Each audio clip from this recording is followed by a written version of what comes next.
안녕하세요. 스페라 숨을 쉬는 한 희망이 있습니다. 여러분에게 꿈과 행복을 찾아주는 희망의 등대지기 법원 회생위원 출신 회생파산 전문 법무사 법학박사 최옥환입니다. 2025년 을사년 푸른뱀의 해를 맞이해서 새해 인사드리겠습니다. 새해에는 평화와 사랑 그리고 웃음이 가득한 한 해가 되시길 바랍니다. 복 많이 받으시고 항상 건강하세요. 그래서 이번 영상에서는요, 기분 좋은 소식을 하나 전해드릴까 하는데요. 2024년, 그러니까 벌써 이제 작년 얘기가 됐는데요. 12월 20일 날에 이제 서울회생법원 보도자료가 나왔습니다. 서울회생법원은 이제 개인회생 변제기간 단축 기준 확대, 요걸 이제 포함해가지고 실무준칙을 개정을 했는데요. 그 내용을 중심으로 말씀드릴까 합니다. 그리고 이제 12월 27일 날 또 추가적으로 보도자료가 나왔습니다. 그래서 그거와 같이 그 내용을 기본으로 해가지고 오늘 영상을 만들어 봤습니다. 오늘 제 영상이 개인회생을 신청하기 위해서 고민하고 계시는 분들, 특히 2자녀 이상의 다자녀 가정이라든지 또는 경제적으로 자립하지 못한 청년 자녀를 둔 채무자분들, 그리고 상속 재산 파산에서 상속인이 부담하는 세금 문제로 고민하고 계시는 분들, 이런 여러분들에게 조금이나마 도움이 되시길 바라겠습니다. 생각해보니까 제가 개인회생과 인연을 맺은 게요, 벌써 15년이 넘는 것 같습니다. 한 2010년도인가 제가 법원에 근무를 하면서 그 당시에 서울 서부지방법원에 근무하다가 이제 당시에 서울중앙지방법원 회생위원으로 인사발령이 나가지고요, 거기서 3년간 개인회생 업무를 제가 이제 직접 처리를 했습니다. 그리고 이 공식적인 명칭은 아닌데요, 회생위원을 대표하는 회생위원장으로 이제 근무를 했거든요. 현재는 이 회생법원이 전국적으로 이제 계속 신설되고 있는 추세이지만 당시까지만 해도 회생 업무를 전문적으로 처리하고 있는 회생법원이 없었어요. 그래서 서울중앙지방법원 사무국에 있는 파산과 소속으로 10명의 이제 회생위원이 근무를 했거든요. 그 2년으로 이 법무사 사무실을 운영하면서 현재까지 제가 이렇게 개인회생 업무를 쭉 계속 하고 있는 겁니다. 이 회생위원은요, 지금도 마찬가지겠습니다만은 개인회생을 전문적으로 처리하고 있는 자리거든요. 이 업무를 처리하고 있는 분들, 이분들이 법원에서는 상당히 유능한 분들이 하는 업무로 이렇게 인식을 하고 있는 자리입니다. 이상하게 새해를 맞이해 인사를 드리면서 옛날 제가 법원에 근무를 하던 이야기를 하다가 살짝 제 자랑으로 빠진 것 같습니다. 다시 원래 처음에 하라고 했던 서울회생법원 실무준칙 개정에 대한 이야기를 해드리겠습니다.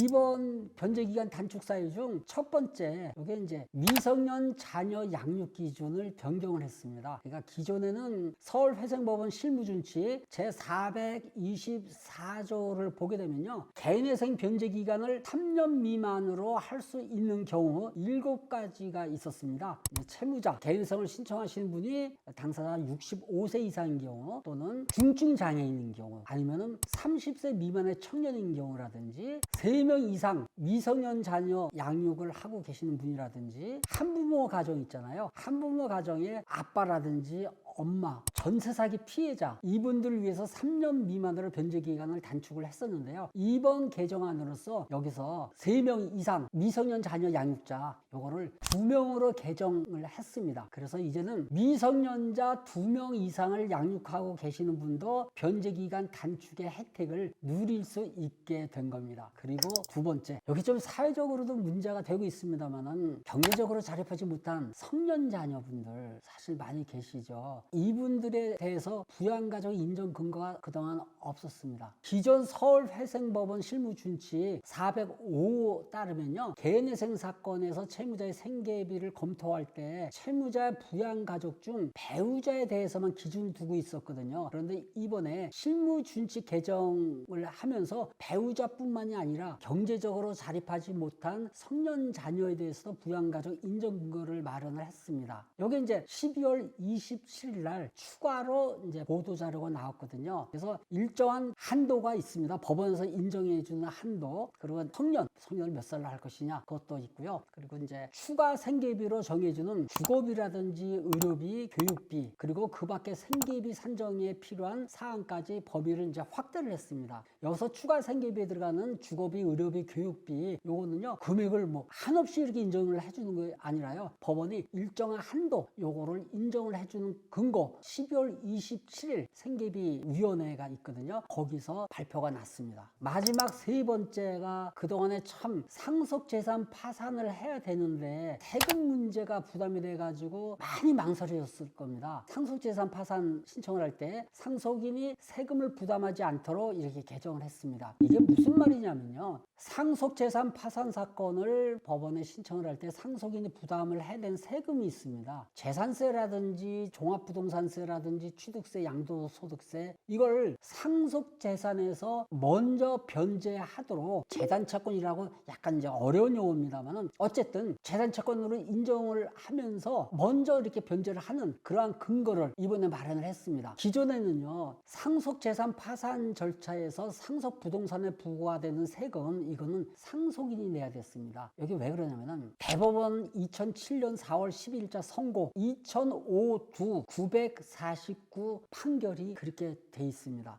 그래서 상속재산 파산 제도를 이용할 경우에 당사자가 많게는요 수천만 원 이상 되는 취득세와 같은 세금 이거를 부과를 했었거든요. 근데 이런 문제는 이제 앞으로 없을 겁니다. 굉장히 좋아졌죠. 그런데 아쉬운 게 있습니다. 이와 같은 실무준칙 적용지역 서울회생법원 실무준칙 개정입니다. 그래서 현재는 우선 서울회생법원에서 진행할 사건에만 적용이 되고요, 다른 지역은 일단 적용되지 않는다고 보시면 됩니다. 오늘은 지난해 12월 20일, 27일자 서울회생법원 보도자료에 따른 개정된 서울회생법원 실무준칙에 대해서 알아봤습니다. 2자녀 이상의 다자녀 가정이라든지 경제적으로 자립하지 못한 성년자녀를 둔 채무자, 그리고 상속재산 파산 사건에서 상속인이 부담하는 세금 문제를 고민하고 계신 여러분들에게 오늘 제 영상이 조금이라도 도움이 되시길 바라겠습니다. 저는 그동안 65세 이상 노인이라든지 30세 미만 청년, 이 다자녀 가정, 한부모 가족 아빠라든지 엄마, 이런 3년 미만의 변제 기간을 정할 수 있는 개인회생 사건도 정말 많이 처리를 했습니다. 이게 노하우가 필요한 겁니다. 아무나 하는 게 아니고요. 각 채무자가 처한 상황이 다 다르거든요. 그래서 그 상황을 얼마나 법원에 잘 설득을 시키느냐, 우리가 원하는 개인회생 변제 계획안을 만들 수 있느냐, 이게 관건이거든요. 변제금을 최소화하고 채무자가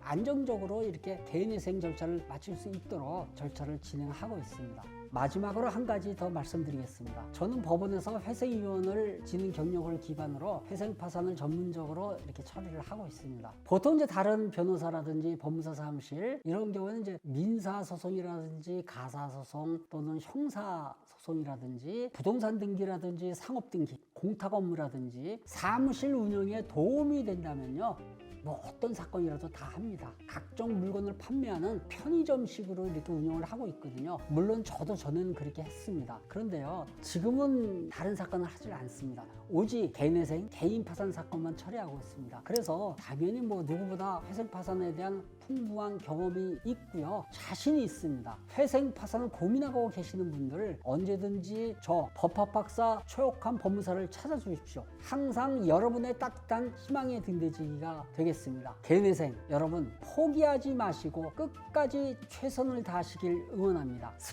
스페라 숨을 쉬는 한 희망은 있습니다. 여러분에게 꿈과 행복을 찾아주는 회생 파산 전문 법무사 법학박사 최옥한의 회생TV는 여기에서 마무리하겠습니다. 다음번에도 더 재미있고 유익한 컨텐츠로 찾아뵐 테니까요, 오늘 제 영상이 좋으셨다면 구독과 좋아요 눌러주시고 응원의 댓글 부탁드립니다. 다음 영상에서 뵙겠습니다. 여러분 안녕히 계세요.